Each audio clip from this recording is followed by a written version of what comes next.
I like the way you look too, buddy. Thanks, man. That's staying in there. So here's the thing. Where's the sound? This is not your day. Remember, it's not your day. It's so much not your day, I would think you owned a Sig 320. Actually, it's so not my day. I'm the guy at the Army that convinced everybody else to pick up the 320. Damn it, Carl. All right, let's just roll with it. Welcome to Felt Recall number 38. My name is Kris, and across from me, that guy is Patrick. Yeah. How you doing, buddy? I'm good. And yourself? The day of days. We got a lot to get to. I'll try not to divert into too much personal information here. But it's just the day of days. The mortgage is due, and we got the mortgage bill, and I do my typical thing where you throw it in the car and you say, I'll get to that. I'll write that check and drop it in the mail. And the reason it was in the car is because I was out of stamps, and so I had to go get a new book of stamps in order to mail my mortgage. And I go today. Are you doing that because it's 1987? It's the only way they'll do it. That's the only way this bank will do it. We have a bank that... Do they know it's not 1987? I don't think so. But anyway, I opened the bill, and we go from essentially $1,200 a month to now they want $1,800 a month on a 30-year fixed-rate mortgage. Well, yeah, why not? Why not? I would do that too if I could, because then I call and I go, hey, what happened here? And legitimately, the guy on the other end of the phone could not have not wanted to have been at work that day any more than he already was. I don't have a reason to send anybody a bill, but if I ever do, I'm just going to magically make them way bigger. My afternoon was spent figuring out whether or not that's an actual thing that can happen. From what I understand, it typically happens on new home builds where they get the tax assessment wrong, but my property taxes haven't changed. My home insurance policy hasn't changed. We use USAA for that. And then, Greenville County for the other. So these are two pretty legit organizations. Nobody's being flimsy or anything. Do you just, when it's time to pay your property tax, do you just write on a piece of paper, taxation is theft, and then mail it to them? Yes, I do. That's what I figured. I don't remember what I had to pay recently.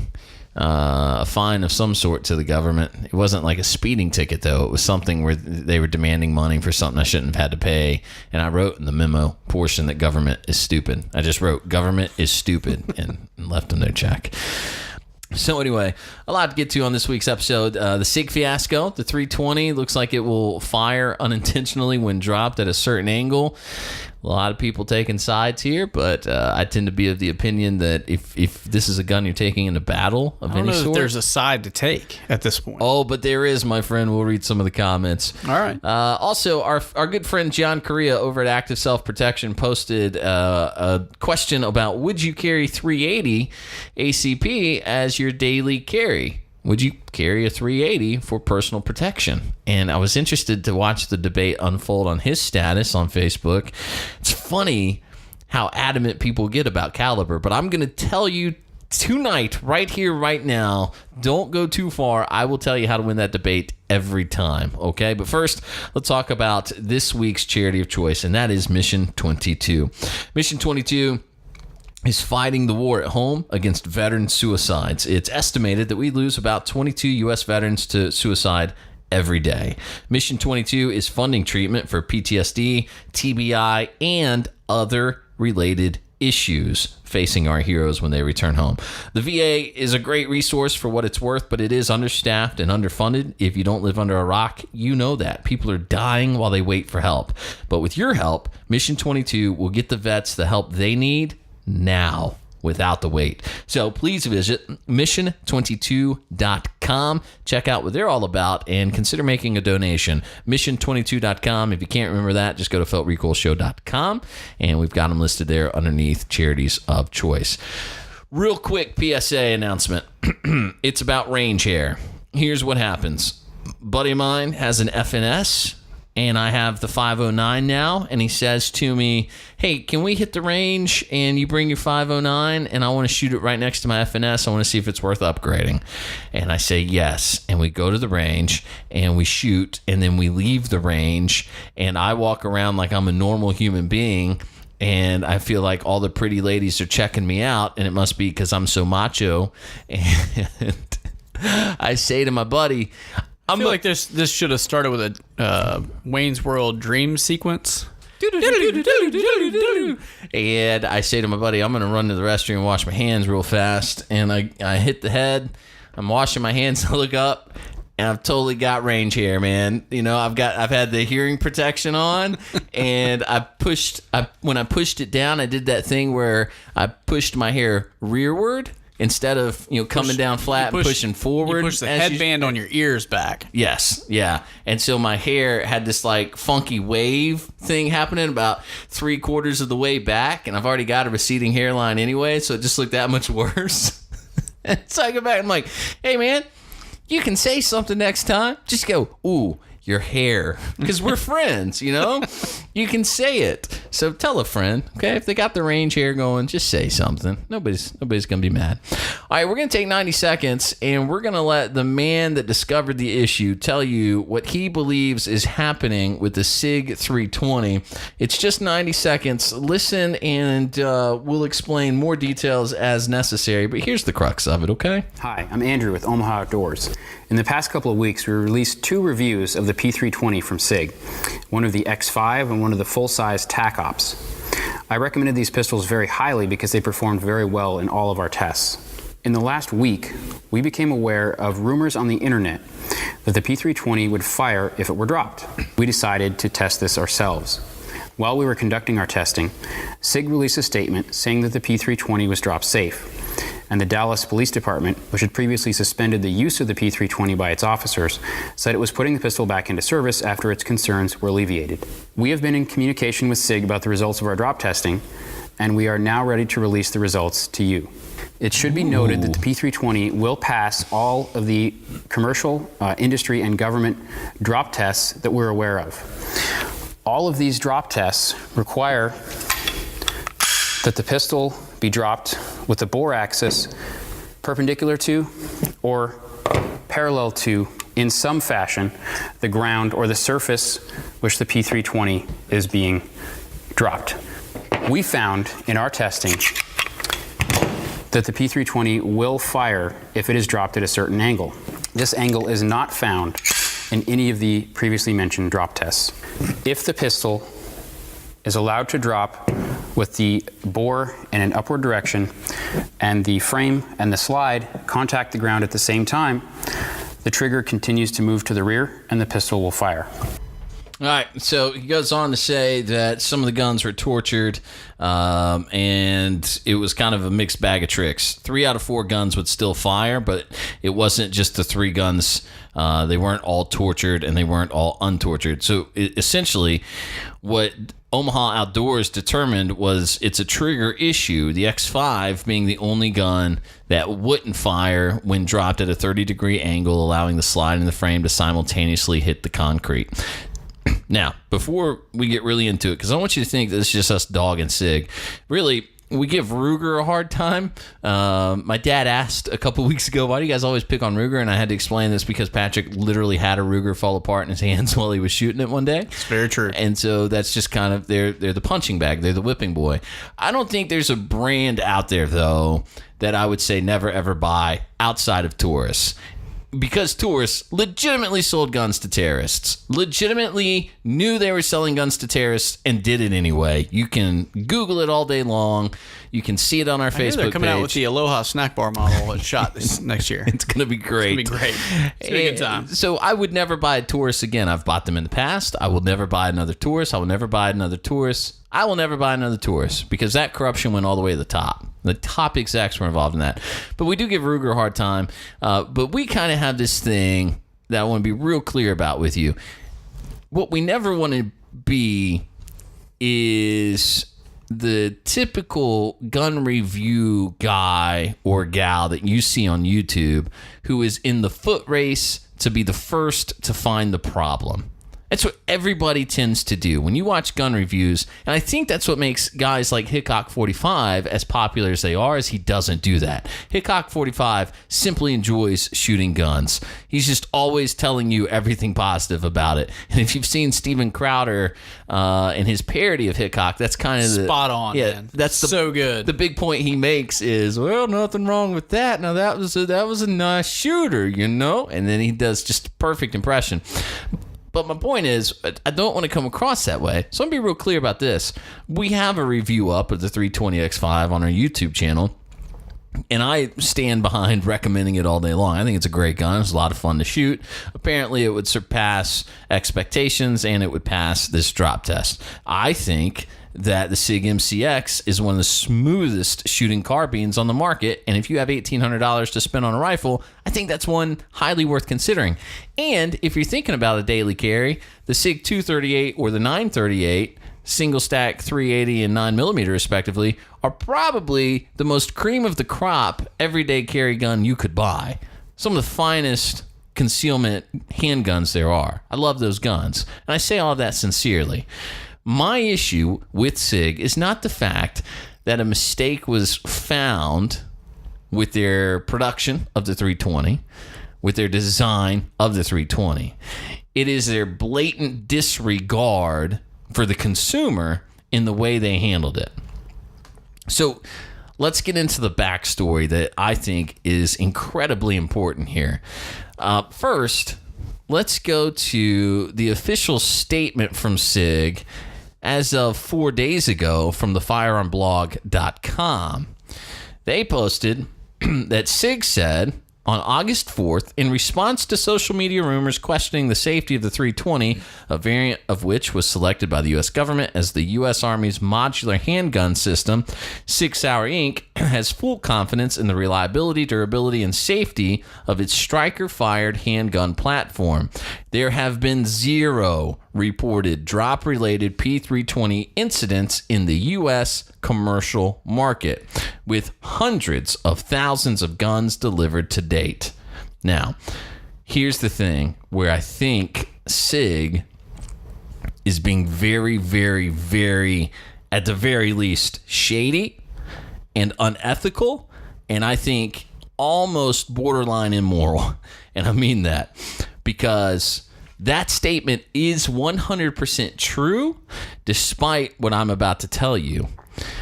On August 4th, the same day Sig released that statement, a civil action was filed in the United States District Court of Connecticut from Vincent Shapiris, the plaintiff, who is suing Sig Sauer because he dropped a P320 on January 5th of this year.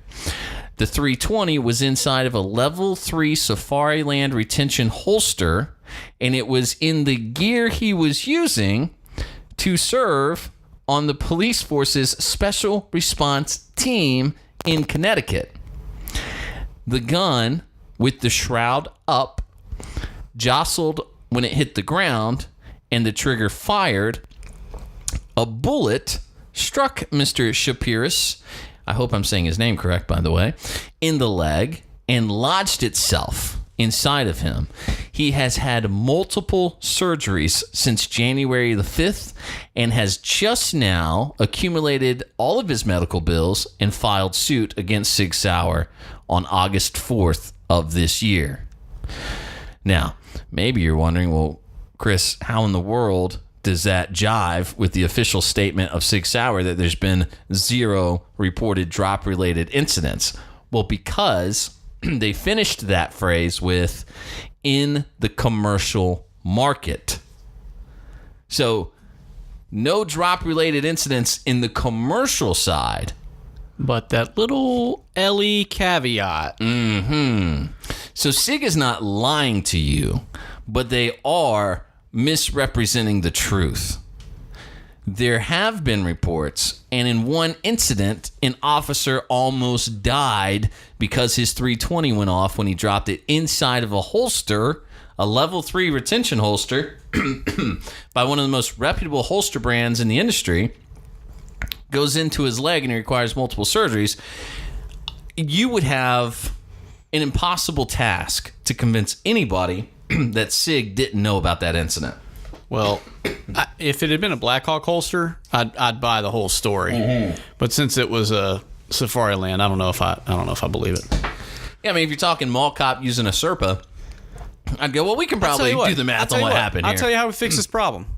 We just all stop carrying one in the chamber. Ah, you're smart, I mean, man. that's all you gotta do. Yeah, because you don't need to. No, you don't. European carry style. Yeah. Don't they mandate that over there, I think? Or is that Australia? One of those commie countries you're not allowed to have around in the chamber. But I digress. Great idea, Hulon. That's what I'm here for. We'll look into great that. ideas. So this is really part one of my huge issue with Sig. Can we talk about the drop standards for a second? Sure, go ahead. Before we get further into Sig press releases. So in that same, the first press release from August 4th from Sig, they talk about the fact that they meet all U.S. standards for safety, including the ANSI, which is the American National Standards Institute, and the SAMI, Sporting Arms and Ammunition Manufacturers Institute, rigorous testing protocols for drop safety. Now, if you dive down and you dig into what those are, and I think, if I'm not mistaken, they're the same standards that the Army used for the drop test, which was essentially they drop the gun grip down towards the ground. So as you would be holding it, you just let it go, okay? And they also drop it barrel down. And that's it. Both perpendicular and parallel to the ground, though, right? Correct. Yeah. So essentially 4 independent drop tests. Yeah. So that's as far as they go. Now, moving forward, Sig has come out and said something to the effect of, if it's a negative 30 degree, meaning the gun is somewhat backwards and it's falling on the back of the grip and the slide at the same time, that it can potentially fire, right? Right. So a retraction on the first press release, if I'm reading that correctly. Essentially, they're trying, I think. And I don't mean to get ahead of you here. No, go ahead. But what I find funny is, when was the second press release? You have that date up? Well, so there's an August 4th that denies everything and says 0 reported drop-related P320 incidents in the commercial market, with hundreds of thousands of guns delivered to date. The other one I'm looking at is from the 8th, and then I was going to see if I had a different one. I don't think so. Firearm Blog Sig's original statement, yeah. So in 4 days, we issue a retraction, and we also have a fix that we are calling a quote-unquote voluntary upgrade. Right. So from going from 0 reported cases in the commercial market to, okay, now we realize there's a problem, but we've already figured out how to fix it. So they figured out how to fix it in 4 days. Right. That they must have a team of engineers that rival any institute in the world. German engineering, right? I guess they just pulled the guys over from BMW and said, Aren't they? But they're in New Hampshire. oh, never mind. I don't know how they did it. They got a couple Southies from Boston. Yeah, You guys come on over here. See what you can figure out. that's the second half of what makes me so angry with them, is this voluntary upgrade garbage. And that's what they're calling it. You can now send your 320 in for a voluntary upgrade. That is so incredibly insulting. So insulting. And there's no other word for it. It's an insult to anybody that owns a 320 who might actually be concerned for their safety, and Sig goes, you know what? We're going to upgrade you. No, you're not. You're going to give me what I paid for in the first place. That's not an upgrade. That is doing what you said you would do in the first place. If you have manufactured a defective product and then you have the audacity to tell me you'll upgrade it to what I paid for in the first place, I will never do business with you again. Ever, purely on the principle of I'm not going to do business with people who choose to insult me. It's ridiculous. And here's a line from the lawsuit, by the way, that ties in well to this. The lawsuit says the weapon should have never discharged upon mere impact with the ground. This is the lawsuit from the officer who was shot in the leg by his Sig after it fell out of his duty rig or whatever. He basically, just so you know, he was trying to get all of his gear into the trunk of his car, and the gun, secured inside of a level 3 retention holster from Safariland, slipped out of the trunk, bounced off the ground, and fired into his leg.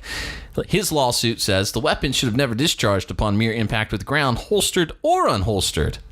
In its own safety without compromise marketing materials for the 320, Sig Sauer states, quote, "We've designed safety elements into every necessary feature on this pistol, from the trigger to the striker and even the magazine.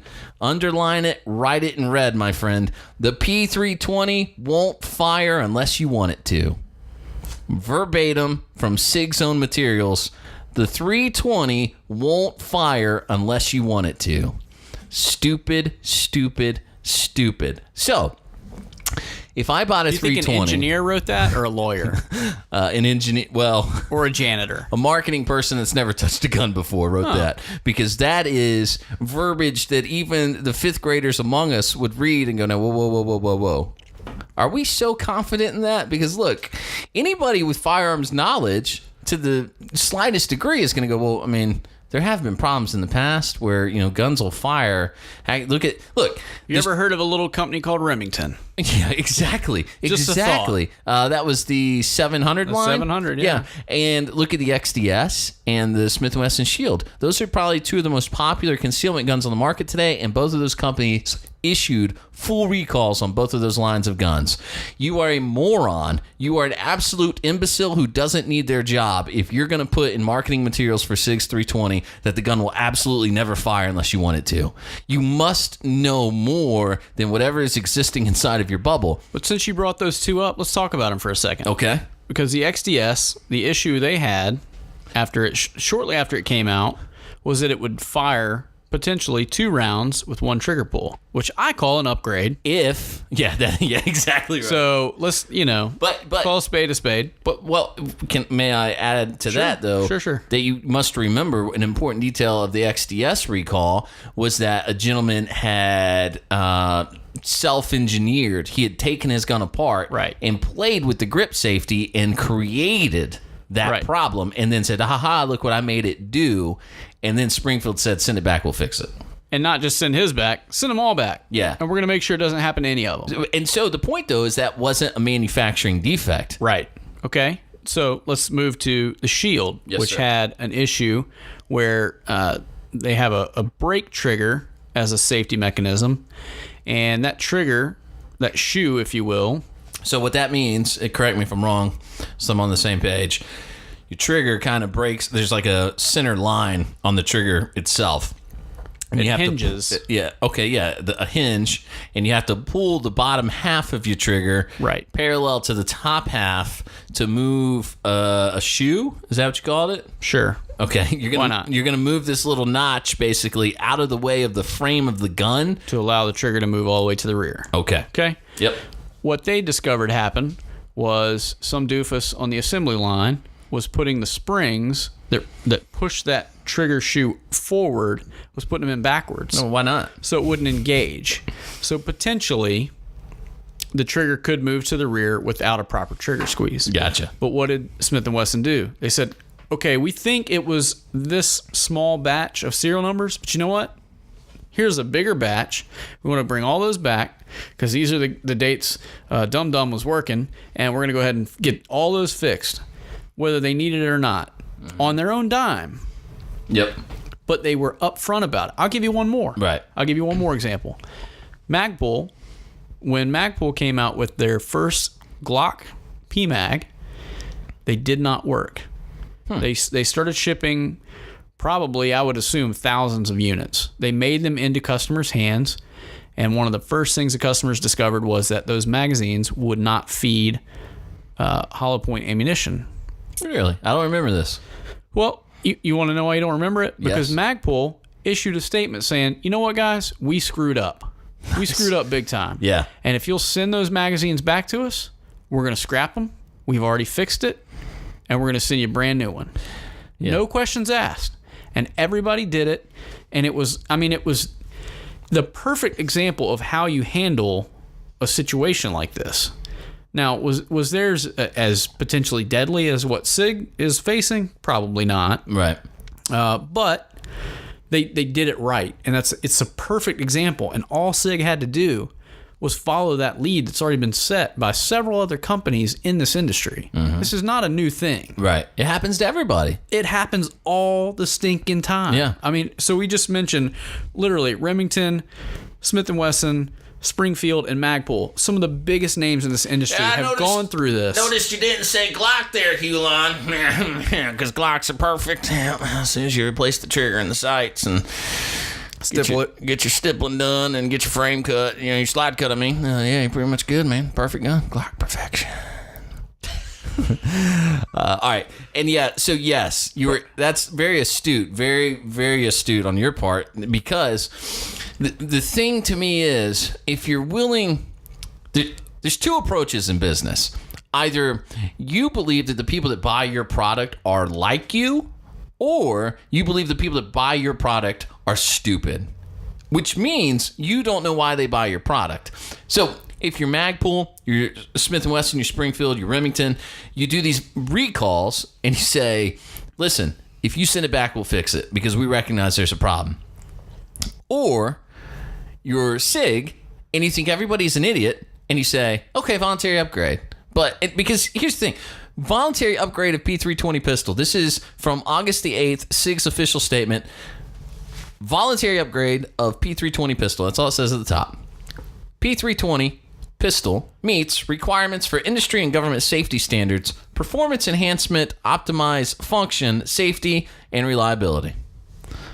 That's the opening line of their statement that they will fix your gun for you. And then they go on to say that it meets U.S. standards for safety, including the American National Standards Institute, the Sporting Arms Ammunition Manufacturers Institute, like you were just talking about, Patrick, the National Institute of Justice, as well as rigorous testing protocols for global military and law enforcement agencies. The design overcomes the most significant safety concern in striker-fired pistols today. This is rich. This is rich. And I'm reading this, by the way, from SigSauer.com. So there's nobody out there to get this wrong in the game of telephone that is the internet today, okay? Straight from the horse's mouth. It overcomes... Have you read this? No, Be honest. I have not. Okay. Patrick, what is the most significant safety concern to you for a striker-fired pistol? Specifically the Sig? Dropping it. Right. Yeah, but in general... What's the most significant safety concern you would have? Well, I don't really have any because I know how to operate them. Right. But I guess if I didn't know... In the dark recess of your mind, what's your fear about your striker-fire pistol? Every day in and day out, what do you fear about your gun? I don't, because I know how they work. Right. Okay. See, I have a Glock 19 on my hip right now. The striker is not charged, so to speak. It's not set. So... The gun can't go off. You coward. Exactly. So the way I see it is what I always fear is that somehow internally the gun fails. That's my fear. What would happen? I mean, and because I just think about those things, but I do wonder sometimes, well, what would happen if it just something inside broke? Is that even possible? And the gun goes off and shoots me in my own leg. What happens if it just goes off and shoots to the wall? I don't know, but just so I'm throwing this out there because I'd like you to just listen, quiet moment, think about what do you think is the most significant safety concern in striker-fired pistols today. That would be the only thing. Yeah, that's it, right? Okay. Again, from SigSauer.com. The design of the 320 overcomes the most significant safety concern in striker-fired pistols today: the practice of pressing the trigger for disassembly. What? You cannot make it up. By the way, You sure Ruger didn't write this? Because they're pretty big on that. Springfield's XDM, big on that as well. You don't have to pull the trigger on an XDM to get it apart. You don't have to pull the trigger on a 226 to get it apart. It's not striker fire though. Hammer fire true. guns you never have to. I see what you're saying. Okay, yeah. You were on a roll until that one. Touche. This can be performed with a round in the chamber, which has resulted in numerous incidents of property damage, physical injury, and death. That was a really bad line to throw in right after that, because they're telling me I can disassemble it without pulling the trigger, and it can be done with a round in the chamber, which has resulted in numerous incidents. Yeah, that's a really crappy word. Listen, Sig, whoever wrote this, fire them. Fire the person that decided you would say your pistol only fired when I wanted it to. Do a lot of firing over the next few days, and then apologize for insulting everyone and calling your safety recall a voluntary upgrade. What if Toyota, when the Toyota accelerators were getting stuck and ramming into walls and killing people, what if Toyota would have said, you know what, we're gonna do this for you. We're gonna do a voluntary upgrade on your brakes. And you just bring that Toyota in, and we're going to make sure that when your accelerator gets stuck and it's trying to plow you and your family into a concrete pillar at 80 miles an hour, at least your brakes work. That's called stopping power. Right. The Toyota Camry has overcome one of the most significant safety concerns in modern cars, which is, will the brakes work while my accelerator is stuck and I'm heading towards a concrete pillar at 80 miles an hour? So anyway, salt in the wound. Can we talk for a second about the actual design of the 320? I mean, if you want. And why I have so many issues with it. Sure. Because it's not a secret. My good friend Brett Flashnick, who is a phenomenal photographer from Columbia, South Carolina. And such a perfect name for a photographer, right? It is. I hate to be, I'm sure he hears, your name's Flash Nick, and you got camera. You got a flash on your camera. That probably doesn't happen. I'm sure it happens all the time. Trust me. He's listen. the best photographer I know. Sorry, Chris. You mean? Stop looking at me like that. Okay, so point is, he wrote us on Facebook. I just if you don't mind, if he could just send me his most recent picture of, like, I don't know, say a CZ P10C that he took. I would like to see it. Just We'll get on that. apples to apples and all that. I mean, sure, maybe he was taking pics of crocodiles in the Amazon today for National Geographic. I know that's like a thing he does, but I mean, really, anybody can do that if National Geographic hires them and they have the bona fide resources and resume to go down there and do it. Anybody with those credentials can do it, but I can't wait to get him on the show. not everybody. I cannot wait. Not everybody can work at the local gun shop and take Brett. pictures of guns. Brett, I'm extending an offer. Please come on the show to shut Chris up. Please. All right, sorry. Back to what I was All saying. right, sorry, go ahead. So he asked a question. He asked a question about, more or less what do we think about it. And it kind of pointed out that I'm not a huge fan of the 320, which I'm not, because I think the ergonomics are garbage. I feel like it was phoned in because they used essentially a pre-existing product, the 250, the P250, and they worked this striker fire mechanism into it and called it good. And I thought it was such a cop-out. And as much as I'm not a Sig fan, and I never have been, they still do make great stuff. It's just not for me. So Okay. it's not me being a fanboy of anything else or any of that kind of garbage. It's just I've just not found a Sig that fits my hand right that I go, you know what? That's perfect. That's the I one love for it. me. So I made the point that because they kind of phoned it in and they used the 250 frame and they kind of sped this thing into production, which I think was legitimately because of the Army looking for a new pistol and the fact that they lost out in the 80s to the Beretta, that it was like, okay, well, what can we do and how fast can we do it? Yeah. And I think that's what has gotten us to where we are with this. So you're trying. It sounds to me like you believe they rushed it on the premise of you get the MHS guidelines, and the Army says this is what we want out of it, and you feel like they looked at it and said, well, we basically have that in the 250. We just modified it a little bit. But here's what I think actually happened: is it wasn't a bunch of engineers standing around going, "Okay, could we make something that would meet these standards?" It was the bean counters going, "How can we underbid everybody else to win this one? We lost the last one. We got to win this one. How do we do it?" So that's what they did. And then the biggest thing is, to me, is they bucked the trend of every other striker fire gun on the market, and they didn't put some kind of trigger safety in the gun, which the first time I picked that gun up, I thought, well, okay, it still feels like a 250. I still don't like it. I didn't like it when it was a 250. I don't like it when you called it something else. So, but you just have that standard sort of double single feel trigger. It doesn't have a trigger shoe or that brake style trigger like we talked about with Smith & Wesson. And so I feel like all of this could have been easily avoided by adding that one little part. Sure. Add a some sort of trigger mechanism that just keeps it from moving rearward. Problem solved. Seems like common sense. Yeah, that's my take on it. Let's put a bow on this. Call it done.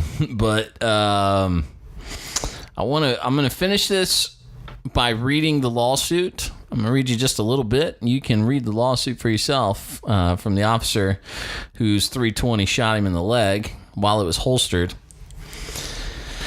But go to facebook.com/Phil Recoil Show. Read it for yourself. But this is just let it sink in, let it sink in, let it sink in. And I want to see how Sig responds to this. It'll be fun to watch this play out in court. All right. So the officer, the full extent of the physical damage to his knee and leg is not yet known. It has resulted in physical therapy and additional surgery to repair the damage caused by the discharged round. And again, I hope I'm pronouncing this correct. I think it's Shapiris. All right. Officer Shapiris' P320 pistol discharged on mere impact with the ground without the trigger being pulled or even touched, which defendant Sig represented was not possible in marketing materials for the 320. It also discharged while it was fully holstered in a model 6360 ALS/SLS mid-ride level 3 retention duty holster, which attaches to and detaches from a mid-thigh area mount worn by special response team members. Because it was holstered, the trigger was protected from any movement upon impact with the ground, in addition to the protection provided by the pistol's own trigger guard and internal safeties, which failed to prevent the weapon from firing. Don't go anywhere. Here's where it gets good. You ready? You ready? Here we go. The department that the officer worked for shelved all P320s issued to its special response team operators due to the January 2017 incident. Further, upon information and belief, there have been many prior incidents of unintended discharges involving Sig Sauer weapons that are dropped and fire without the trigger being pulled. For example, from 2005 to 2011, the San Francisco Police Department reported 29 accidental discharges, a time when it issued Sig Sauers as its primary sidearm. In 2002, a San Bernardino police officer dropped his Sig Sauer, causing an accidental discharge that killed him, refuting claims the trigger must be pulled to fire the gun. In 2008, an officer in Connecticut accidentally discharged his Sig Sauer while holstering it.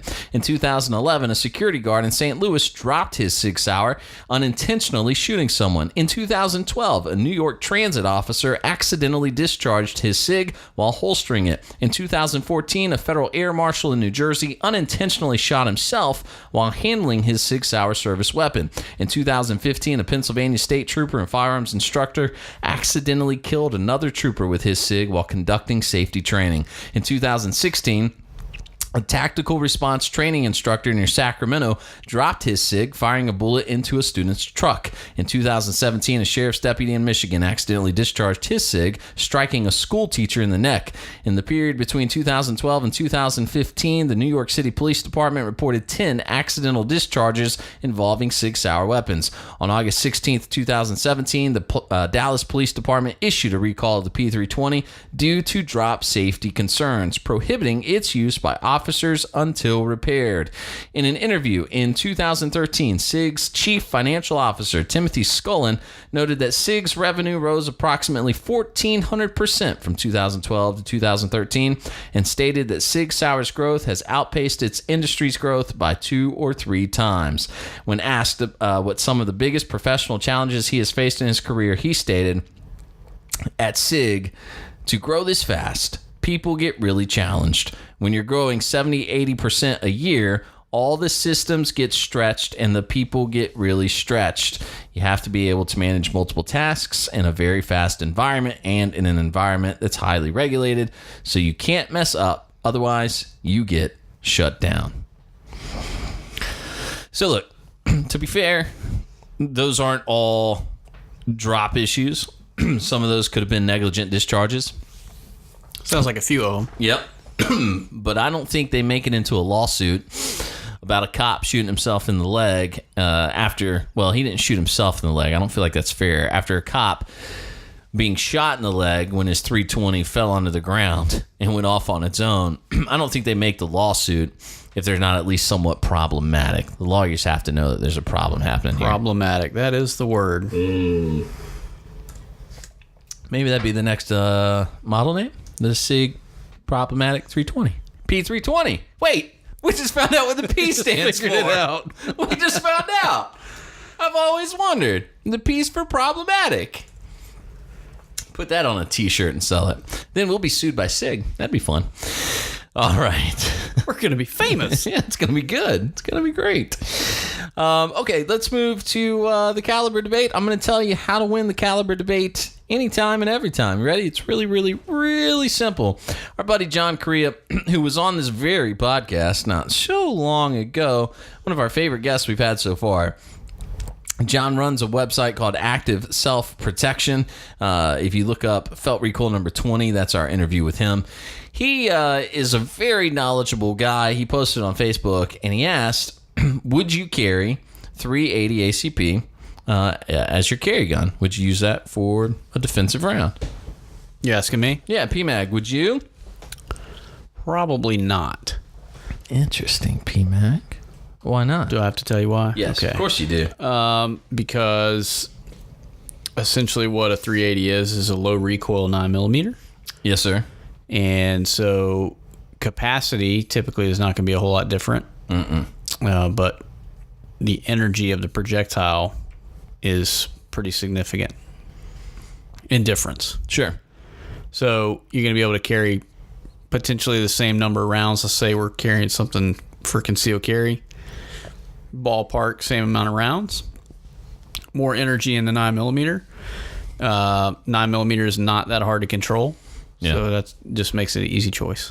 So if the question were, if you had your pick, what caliber would you pick? Right? Then I can understand 9mm being the answer, 45 or whatever. But I tend to find, especially working in a gun shop, you run into these people all the time who will say, well, you should never carry this, you should never carry that, you should never carry this, you should never carry that. And I understand if... Where do all these experts live? Yeah, exactly, right? What do you do for a living? You know, oh, well, I work at, whereverville. Well, that's great, and I'm sure you're a fine, respectable person, but one thing that's true in the firearms industry is if you run into an expert, you're talking to the wrong person, because there really is no such thing. Because the guys that know it all... I hope no one is here listening to us for expert advice. Right. But look, because you guys are screwed. But tell me if I'm wrong. The people that I've dealt with who have been very, what you could consider, I don't want to say that, the most reputable people in the industry who you could sit down with and say, this is a guy that's going to know everything there is to know. Larry Vickers, our guest from last week, Travis Haley, having taken one of his classes, preparing to take another one in just a couple of weeks. Those are both guys who I have heard say publicly in one way or another that they never stop learning. They're always consuming knowledge. It's just, what other new information is there and how can I progress? Larry Vickers lives that, as does Travis, not to take away from what he does, but Larry Vickers is a shining example of a guy who goes out and is talking with firearms companies and saying, we have this, but what new information do we have that can make this better, right? So yeah, Glock is a great gun. It's been great since 1981. How do we make it better? Well, here's my ideas. And so then you have the Vickers Glock. So my point is, these armchair quarterbacks, these people that walk into the gun store and tell women that they must buy a revolver because it's the only thing a woman can handle. Well, yeah, of course. Right. They're only hurting people. And so the same to me 454 Casull. That's how I rock every day, man. You never know. There was one time I was at work in the store and I thought I heard a bear. So lucky for me. Yeah. And justified. Moving on. That's all relative to me. It's all the same as the person who says you can't carry the 380. So I'm not opposed to anyone saying there's a better round than the 380, but I am opposed to someone who says you shouldn't carry the 380. So when someone tells you, well, you have a 380, well, you probably shouldn't be carrying that for self-defense. You should be carrying a 40, 45, 9mm, whatever. Here's how you win that debate every single time. So you've got your LCP. You made it a slight mistake. That you cannot pick up from the FN Pro Shop, just so you know. Right. Patrick, I asked for the LC9s. Oh, sorry. All right. They have those? No. That's the opening of the video on our YouTube channel. Go watch that. YouTube.com/Felt Recoil Show. You'll get the joke where I ask the manager of the FN Pro Shop if he could show me some LC9s before we get started. Comedy gold. It is good. Here's my point. All right. Somebody tells you can't carry a caliber, and quite frankly, if they're talking 22 long, if they're talking 380, I don't care what it is. Here's how you win. You ready? You say, well, I bought myself this LCP because it was $199, and I thought that was a pretty good deal, and I needed a gun. Okay, yeah, good job. So when that guy, that schmuck, comes along and he tells you, oh, you shouldn't have bought that, here's how you win. You ready? Real simple. Okay, buddy, know-it-all. We're going to go out front. You bring your favorite gun. I'm going to bring my LCP, and I'm going to shoot you twice in the chest. I've got my Taurus. Let's go. Yep. I will shoot you twice in the chest, and when you get up, if you get up, you can empty your magazine into me. And nobody will ever, ever, ever accept that challenge. And then they'll give you a million reasons why you're still wrong. Like, well, what? But I mean, obviously, I'm not going to do that. I'm not going to let you shoot me. Okay, then shut up. Shut up. If you're not willing to be shot with that caliber, stop talking about how it's not worth using to defend your life. Because that might be the caliber that person could afford at the time. It might be what they were comfortable carrying at the time. When I first bought a handgun, I didn't feel comfortable carrying around in the chamber. Are you going to tell a guy that's not comfortable carrying around in the chamber not to carry his gun? Hey, I won't carry your gun if you're not carrying one in the chamber because you might hesitate and just get yourself killed. Or are you going to applaud somebody and go, hey, you know what? Thanks for being a citizen who cares enough to carry a higher level of responsibility with them every single day and to be willing to put your life and your safety on the line for yourself, for the people around you, and quite frankly, sometimes for a big group of strangers who might even disagree with the fact that you're allowed to carry a gun in public. But you know that when it hits the fan, you're going to be the one willing to step in and intercede should the need arise. This may be a misquote, so if it is, please forgive me. But Colonel Jeff Cooper, I believe, once said there's no caliber better than a well-placed shot. Mm-hmm.